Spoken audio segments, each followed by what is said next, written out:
Bom dia, irmãos. Paz do Senhor a todos. Bem-vindos a mais uma aula da nossa Escola Bíblica Dominical.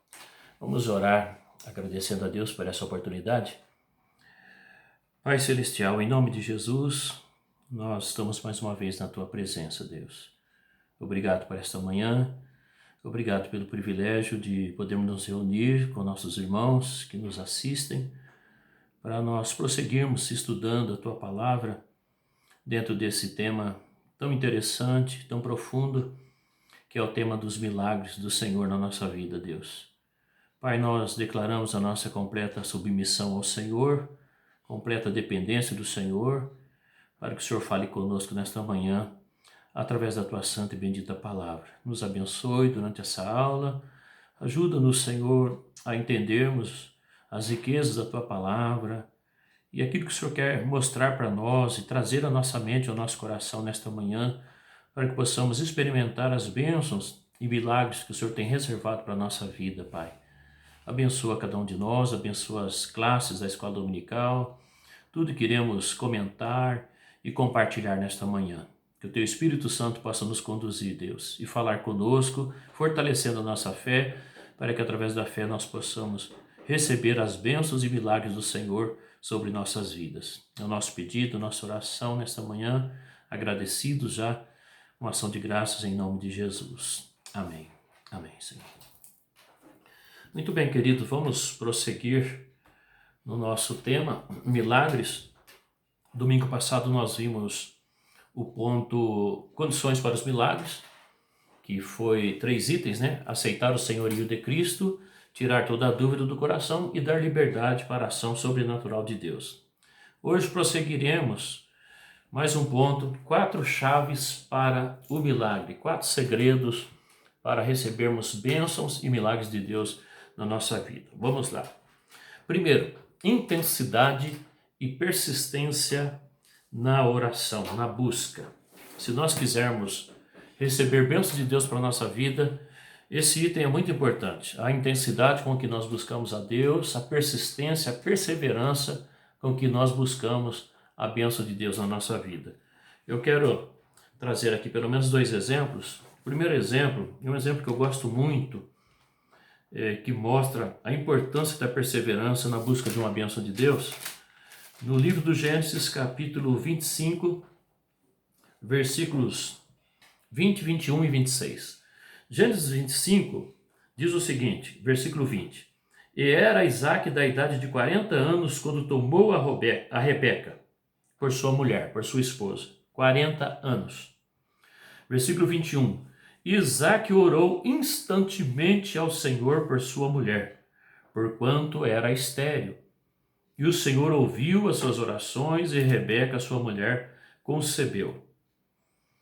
Pois bem, Isaque casa com Rebeca, ele tem 40 anos. Rebeca é estéril, não pode ter filhos, não gera filhos. Ele começa a orar, pedindo a Deus que abra a madre de Rebeca e lhe dê filhos. Né? Começa a orar instantemente, insistentemente, perseverantemente, intensamente, buscando a Deus pelo milagre de filhos. E o versículo 21 diz que ela concebeu, ela engravidou. Mas o detalhe está aqui no versículo 26 que nós vamos ler agora. E depois saiu seu irmão agarrado sua mão ao calcanhar de Esaú, quer dizer, por isso se chamou o seu nome Jacó, já fala aqui do nascimento dos filhos, que eram gêmeos, Esaú e Jacó, mas olha o detalhe. E era Isaque da idade de 60 anos quando os gerou. Então, quando a gente lê o versículo 20 e 21, dá a impressão que Isaque orou, na outra semana a sua esposa já engravidou, né? Mas não foi isso que ocorreu, que aconteceu. No versículo 26 diz que quando Rebeca tem os seus 2 filhos gêmeos, Esaú e Jacó, Isaque está com 60 anos. Isto mostra Isto mostra para nós que Isaac orou durante 20 anos por essa bênção. Então, olha um dos segredos e das chaves para a gente receber milagres de Deus. Insistência, né? Persistência. Quando a gente precisa de algo de Deus, a gente busca algo de Deus, nós temos que ter essa disposição, porque nem sempre a resposta virá rapidamente. Nem sempre o milagre acontecerá no estalo de dedos. Às vezes, Deus vai demorar para responder e para nos abençoar. E aí vai entrar essa questão importante da persistência, da perseverança. Note bem, quando a gente está buscando algo de Deus, isso significa muito para nós, isso é muito importante, nós realmente queremos isso, nós vamos perseverar nisso. Nós vamos continuar aguardando, confiando, pedindo, conversando com Deus sobre isso, a não ser que Deus mostre claramente que não é a vontade dele. Se Deus te der uma resposta clara, comprovada, de que você deve deixar isso do lado, que não é a vontade de Deus, você esquece isso. Mas enquanto Deus não fala claramente que não é a vontade dele, enquanto há uma expectativa de que Deus vai responder, você tem que continuar persistindo e buscando a Deus em oração, ok? Então você faz algumas análises, você pergunta, por exemplo, isso é para a glória de Deus? Isso é uma necessidade, é uma coisa importante para a minha vida? Olha só, ter filhos nessa época aqui era uma coisa essencial para um casal, para uma família. Todo casal, todo homem casava com uma mulher e os dois casavam sonhando em ter filhos. Não é? Era uma sociedade diferente da que nós vivemos nos nossos dias. Hoje em dia, eu sei que há casais que preferem não ter filhos ou ter poucos filhos. Mas nos tempos bíblicos, ter filhos era sinônimo de bênção de Deus. Então todo casal queria ter um monte de filhos, ter uma família enorme. Então era uma necessidade, era um sonho, era uma realização, era algo importantíssimo. Então todo casal não tinha dúvida que era a vontade de Deus que ele tivesse filhos. E essa confiança, essa certeza, levava essas pessoas a perseverar orando a Deus, buscando a Deus até que viesse o milagre, né? Então durante 20 anos, Isaac orou e depois de 20 anos o seu milagre acontece, o nascimento de seus filhos. No Salmo 40, versículo 1, o salmista diz assim: esperei com paciência no Senhor e ele ouviu o meu clamor. Esperei com paciência, perseverei, aguardei, fiquei insistindo com Deus com muita paciência até ele ouvir meu clamor e dar a minha bênção. Vamos para mais um exemplo no Novo Testamento sobre essa questão de perseverança e persistência para receber um milagre. No Evangelho de Mateus, capítulo 15, nos versículos 21 a 28, nós lemos o seguinte: e partindo Jesus dali, foi para as partes de Tiro e de Sidom. E eis que uma mulher cananeia, que saíra daquelas cercanias, clamou dizendo: Senhor, filho de Davi, tem misericórdia de mim, que minha filha está miseravelmente endemoniada.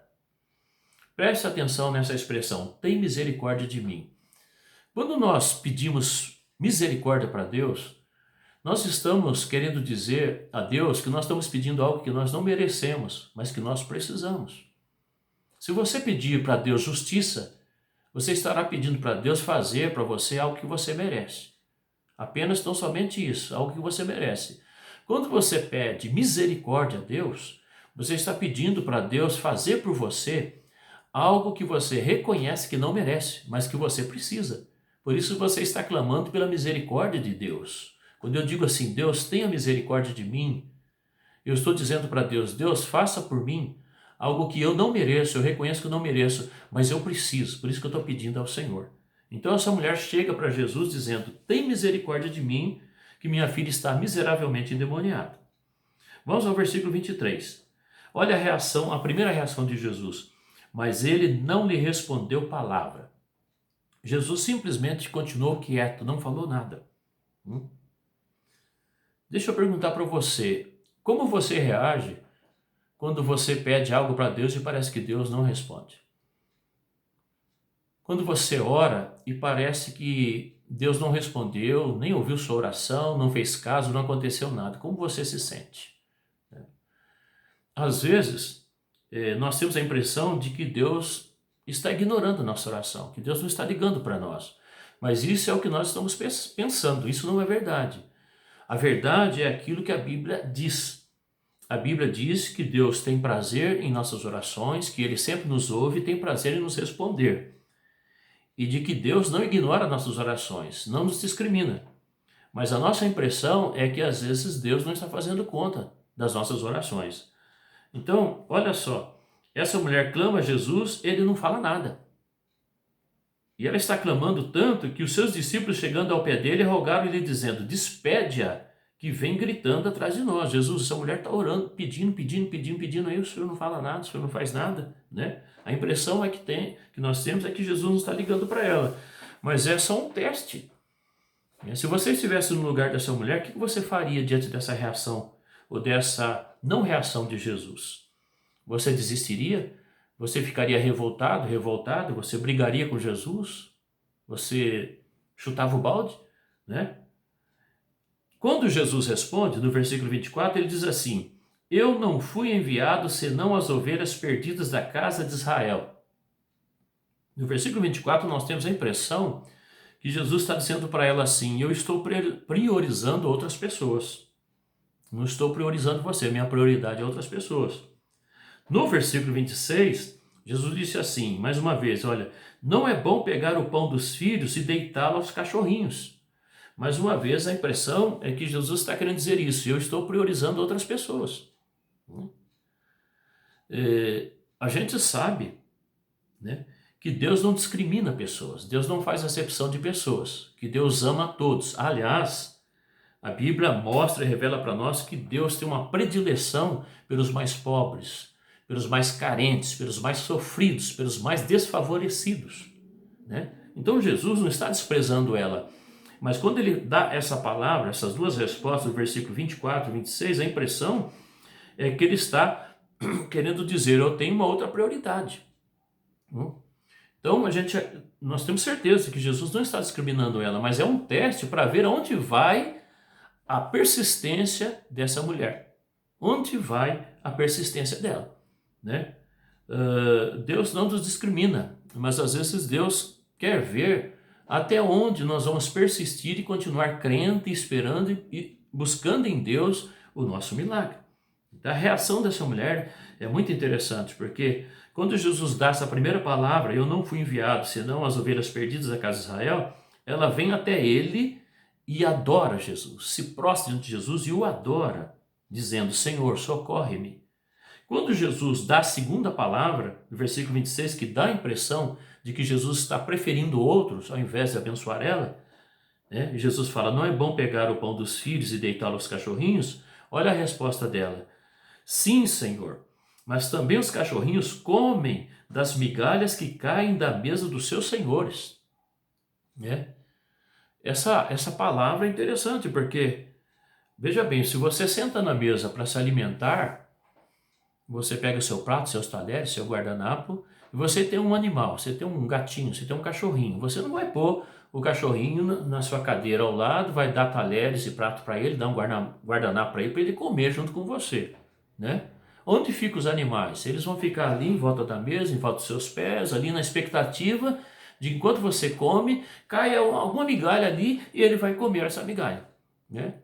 A gente não faz isso com o animal, a gente não deixa ele com vontade de comer, com fome, e comendo e vendo ele com fome. Você vai lá, põe a ração dele, põe o alimento para ele, né? Mas normalmente o animal vai ficar ali em volta da mesa, aos seus pés ali, na expectativa de que vai cair alguma coisinha e ele vai comer, né? E então Jesus passa essa ideia para essa mulher nessa palavra, mas olha como ela reage: sim, Senhor, mas os cachorrinhos comem das migalhas que caem das mesas dos seus senhores. Aqui está uma característica muito importante dessa mulher, que é a humildade. Ela está querendo dizer assim: eu posso ser considerado um cachorrinho, um animal, que fica no chão, em volta da mesa, né? E que eu não mereço a bênção do Senhor, o milagre do Senhor. Por isso que eu estou clamando por misericórdia. Mas se sobrar alguma coisinha, se o Senhor usar de misericórdia comigo, se cair uma migalhinha aqui, eu vou comer essa migalhinha. E quando ela toma essa postura, Jesus diz para ela no versículo 28, ó mulher, grande é a tua fé, seja isso feito para contigo como tu desejas. E desde aquela hora a sua filha ficou sã. Então, essa mulher aqui de Mateus 15, 21 a 28, ela recebeu o seu milagre devido à sua persistência, intensidade e perseverança. E a sua humildade em reconhecer que ela não merecia uma bênção do Senhor, mas ela precisava dessa bênção. Por isso que ela estava clamando pela misericórdia do Senhor.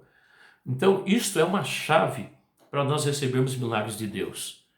Nós entendemos que nós precisamos de algo, que nós necessitamos disso, que não é um luxo, não é um capricho, é uma necessidade. Nós clamamos não apenas pela justiça de Deus, mas pela misericórdia de Deus. Aguardamos o tempo de Deus, reconhecemos que nós não somos merecedores, nós vamos até Deus pelos méritos do Senhor Jesus Cristo.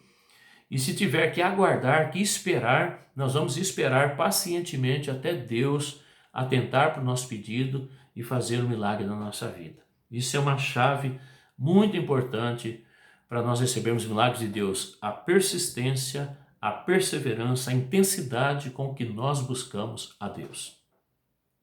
Uma segunda chave, objetividade no pedido. Sermos objetivos, sermos claros.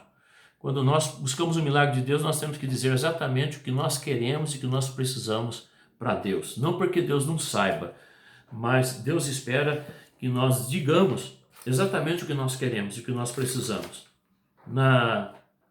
com o máximo de detalhes, né? Vamos para um exemplo bíblico. 1 Samuel, capítulo 1, versículos 10 e 11. Aqui nós temos o exemplo de uma mulher, conforme o caso de Rebeca ali, Isaac, uma mulher que não tem filhos, Ana, uma mulher que não tem filhos. Ela é muito triste, ela chora muito, ela é muito infeliz, ela não teve essa realização, esse sonho, como de toda mulher da época, de gerar filhos e dar filhos para o seu esposo. Então ela vai aos pés do Senhor para orar. Então 1 Samuel 1, verso 10 diz assim: ela, pois, com amargura de alma, orou ao Senhor e chorou abundantemente. Isso é intensidade. Quando realmente você precisa algo de Deus, você vai buscar, você vai chorar, você vai clamar, você vai prantear, você vai se prostrar, você vai buscar a Deus com intensidade. Se uma criança pede algo para nós e nós falamos não, e na primeira resposta ela desiste, para de pedir, você imagina o quê? Realmente ela não queria muito não, porque ela parou de pedir. Mas se essa criança continua pedindo, pedindo, e chorando, e se humilhando, e pedindo, e implorando, você entende o seguinte: realmente ela quer isso, ela deseja isso, eu tenho que satisfazer o pedido dessa criança, né? Então Ana aqui, ela chora com a amargura de alma, ela chora abundantemente, busca ao Senhor, no versículo 10, mas no versículo 11 ela especifica o seu pedido para Deus, que realmente ela quer de Deus. Olha o que ela fala: e votou um voto dizendo: Senhor dos exércitos, se benignamente atentares para a aflição da tua serva, e de mim te lembrares, e da tua serva te não esqueceres, mas à tua serva deres um filho, varão, homem, ao Senhor o darei por todos os dias da sua vida, e sobre a sua cabeça não passará navalha. Então, ela é objetiva. Ela está dizendo o seguinte: Deus, o que eu quero do Senhor? O que eu estou pedindo? Um filho, né? Um filho homem, né? E mais detalhes: se o Senhor me der um filho homem, quando ele nascer, eu vou consagrá-lo ao Senhor, vou dedicá-lo ao Senhor, e vou trabalhar, vou criá-lo com o propósito de que ele sirva ao Senhor, se dedique ao Senhor, seja um menino de Deus, um homem de Deus, um servo do Senhor, um servo de Deus, um homem de Deus. Então ela é objetiva, ela é clara, ela tem objetividade no seu pedido, né? Ela é clara naquilo que ela quer. Então isso é muito importante, isso é uma chave para receber os milagres de Deus. Há pessoas que falam assim: eu quero que Deus me abençoe, mas te abençoe no que exatamente? Eu estou pedindo uma bênção para Deus, mas que tipo de bênção? O que exatamente você quer? Como você quer, né? Eu estava lembrando de uma experiência própria, que eu já relatei na igreja, e talvez muitos de vocês não ouviram esse testemunho, esse compartilhamento, não sabem disso, mas a coisa de uns 15, 16 anos atrás, nós começamos a orar junto com a igreja para que Deus nos desse um templo aqui no Bonfim. Okay? Nós viemos para o Bonfim, alugamos um salão, a igreja alugou um salão, nós ficamos 9 anos pagando aluguel nesse salão. Mas cerca de um ano antes, cerca de 10 anos, nós ficamos orando e pedindo para Deus um local próprio. Agora, quando Deus me colocou no meu coração para pedir para Deus um local próprio, nós estávamos ainda na congregação lá no Aurélia, no prédio próprio na Aurélia, um dia eu peguei um pedaço de papel e rascunhei como seria esse prédio, como seria esse templo que a gente estava começando a pedir para Deus aqui na região do Bonfim, que nós estávamos congregando no Jardim Aurélia. E nós queríamos vir aqui para a região do Bonfim, né? Então, nós começamos a orar pedindo um prédio para Deus. Nós alugamos um prédio aqui e ficamos orando pedindo para Deus um prédio. Nessa oportunidade, eu fiz um rascunho, um desenho de como seria esse prédio. Esse pedacinho de papel ficou dentro da minha Bíblia e ali eu esqueci dele, ele ficou ali e eu fui usando essa Bíblia. Com o decorrer dos anos, essa Bíblia ficou velha, eu guardei ela, arquivei ela na minha estante, troquei de Bíblia e os tempos foram se passando, os anos foram se passando, passaram cerca de 10 anos. Depois de mais ou menos uns 10 anos, Deus nos deu esse prédio que nós estamos atualmente há 5, 6 anos aqui, congregando no Bonfim. Deus nos deu esse prédio próprio, né? Quando nós compramos esse prédio, quando a igreja comprou esse prédio, por um acaso, eu peguei essa Bíblia, entre outros livros e outras Bíblias que eu tenho na minha estante, e folheando ela, eu achei esse papel. Eu achei esse papelzinho, esse rascunho que eu tinha feito há cerca de uns 11 anos atrás, dentro dessa Bíblia antiga. E aí eu olhei e reparei que o prédio que a igreja tinha adquirido era exatamente igual àquele rascunho que eu tinha feito há uns 10 anos atrás e guardado dentro de uma Bíblia antiga minha. Na oportunidade, eu fiz um rascunho do prédio atual, comparei os dois e vi que eram bem semelhantes. E aí, quando nós compramos o prédio, eu compartilhei essa experiência com a igreja, projetamos lá na parede, no Data Show, os 2 desenhos para testemunhar isso para Deus. Eu peguei aqui, esse desenho eu tenho ele guardado, eu vou mostrar para vocês. Vamos ver se é possível vocês verem isso. Ó. Isso daqui é o rascunho que eu fiz quando nós começamos a orar e pedir para Deus um prédio próprio no Bonfim, ok? Então eu fiz um rascunho assim, né? Um salão com 2 salas na frente, no hall de entrada, um estacionamento do lado e dependências dos fundos. Então, o salão da igreja, a nave da igreja, um hall de entrada na frente, um estacionamento na lateral e dependências do fundo, cozinha, refeitório, salas, biblioteca, gabinetes pastoral, etc.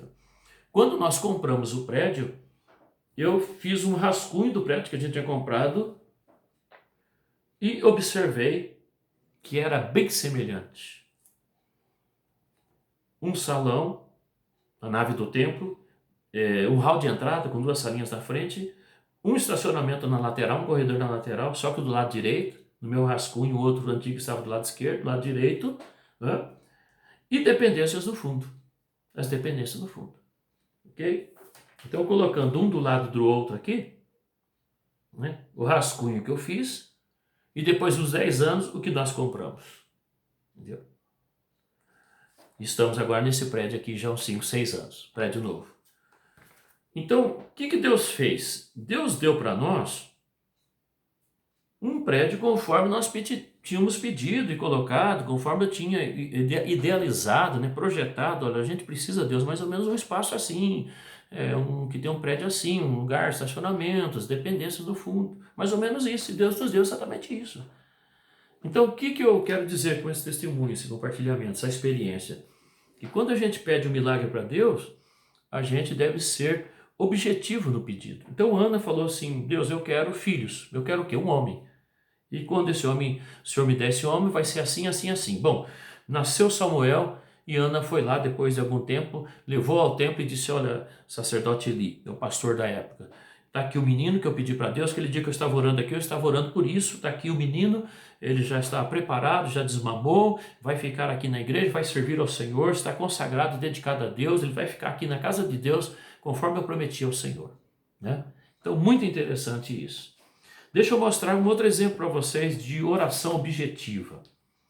1 Crônicas, capítulo 4, versículo 10. Nós temos aqui, em 1 Crônicas 4, 10, a oração de um homem chamado Jabes. E a oração dele foi o seguinte, 1 Crônicas 4:10. Jabes invocou o Deus de Israel, dizendo: se me abençoares muitíssimo, e meus termos amplificares, melhor dizendo, e a tua mão for comigo, e fizeres que do mal não seja afligido, e Deus lhe concedeu o que lhe tinha pedido. Depois dessa frase aqui, ó, e fizeres que do mal não seja afligido, tem reticências, pontinhos. Quer dizer, ele continuou orando, ele falou com Deus, bastante com Deus, mas ele especificou 4 coisas aqui, né? E Deus lhe concedeu o que ele tinha pedido. Na oração de Jabes, ele disse assim: eu vou ser claro com o Senhor, o que eu quero pedir para o Senhor? Qual o milagre que eu quero pedir para o Senhor? Primeiro, bênção. Eu quero pedir a tua bênção. Me abençoa. Estenda as suas mãos, coloca a mão sobre mim, Deus me cobre e me abençoa. Segundo, prosperidade. Eu quero crescer, eu quero conseguir coisas, eu quero melhorar a minha vida. Terceiro, proteção. Quero que o Senhor me livre do mal, que o Senhor me guarde, me proteja. Quarto, saúde. Eu quero que o Senhor me dê saúde. Então, a oração de Jabes aqui foi uma oração 4 em 1, né? 4 em 1. Numa oração ele pediu 4 bênçãos específicas. E a palavra de Deus diz que Deus lhe concedeu o que lhe tinha pedido. Então, queridos, eu quero deixar isso com vocês, essas 2 chaves aqui para o milagre. Você quer milagre de Deus? 2 segredos. Primeiro, intensidade e persistência, perseverança. Se Deus demorar em te atender, se passar a impressão de que Deus não está te ouvindo, é só uma impressão. A Bíblia diz e afirma que Deus nos ouve. Se vier uma impressão de que Deus não está dando atenção para você, está priorizando outras pessoas, e às vezes passa isso pela nossa cabeça: olha, Deus abençoou aquela pessoa, por que não abençoa? Não me abençoa. Deus deu essa vitória nessa área para aquela pessoa, que ela é melhor do que eu? Por que Deus atendeu ela e não atendeu a mim? Nós temos a impressão de que Deus está nos discriminando, mas isso é só uma impressão. Nós devemos firmar a nossa fé nos princípios bíblicos, no que a palavra diz. A palavra de Deus diz que Deus não faz acepção de pessoas, que Deus ama a todos igualmente. Então seja perseverante, aguarde, seja persistente, e se você tem essa convicção de que é vontade de Deus, que é algo bom, que vai glorificar a Deus, que é algo necessário, com certeza Deus vai realizar esse milagre na sua vida. Segunda chave, segundo segredo, é ser objetivo no pedido, né? Seja objetivo. Deus, eu preciso disso, mas tinha que ser assim, assim, assim. E quando Deus te der essa bênção, você vai glorificar a Deus, você vai ficar feliz, porque Deus te supriu e te abençoou exatamente da maneira que você precisava e que você queria. Aliás, Deus até nos surpreende, Deus vai além do que nós pedimos ou pensamos. Deus faz mais. Às vezes a gente pede 50, Deus dá 100. Às vezes a gente pede 1, Deus dá 2. Porque Deus supera nossas expectativas. Ele faz mais do que nós merecemos e às vezes até mais do que nós pedimos, né? A bênção de Deus transborda, sobeja na nossa vida. Que Deus te abençoe. Que esses 2 princípios, essas 2 chaves para o milagre possam nortear a sua vida. Você possa guardar isso e colocar em prática na sua vida. Vamos parar por aqui.